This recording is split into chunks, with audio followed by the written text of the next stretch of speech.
નમસ્કાર, આપ જોઈ રહ્યા છો સ્પાર્ક ટુડે ન્યૂઝ। સંસ્કારી નગરી વડોદરાનું ઇરશાદ સાહિત્ય મંચ કે જે માત્ર વડોદરા જ નહીં પરંતુ ગુજરાત તેમજ ગુજરાત બહારના તેમજ આંતરરાષ્ટ્રીય કવિઓને પણ ગીત, ગઝલ, કવિતા માટે પ્લેટફોર્મ પૂરું પાડે છે તેમજ ગુજરાતી પદ્ય સાહિત્યની સેવામાં અવિરત કાર્ય કરે છે।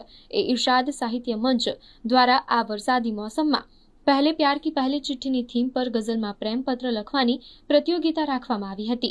આ પ્રતિયોગિતામાં ગુજરાત તેમજ ગુજરાત બહારના થઈ લગભગ 150 કરતાં વધુ પ્રતિસ્પર્ધીઓએ ભાગ લીધો હતો, જેમાંથી નિર્ણાયક ગણે પ્રથમ રાઉન્ડમાં કુલ 30 ગઝલને પસંદ કરી હતી, જેમનો અંતિમ રાઉન્ડ તારીખ 27/7/2025ને રવિવારના રોજ ઇરશાદ સાહિત્ય મંચના ઓડિટોરિયમ ખાતે યોજાયો હતો, જેમાં પુરુષ વિભાગમાં કમલેશ વ્યાસ, ધર્મેશ પગી અને પ્રતીક સોની તેમજ મહિલા વિભાગમાં મીના વ્યાસ, શ્વેતા તલાટી તેમજ જલ્પા દવે વિજેતા રહ્યા હતા।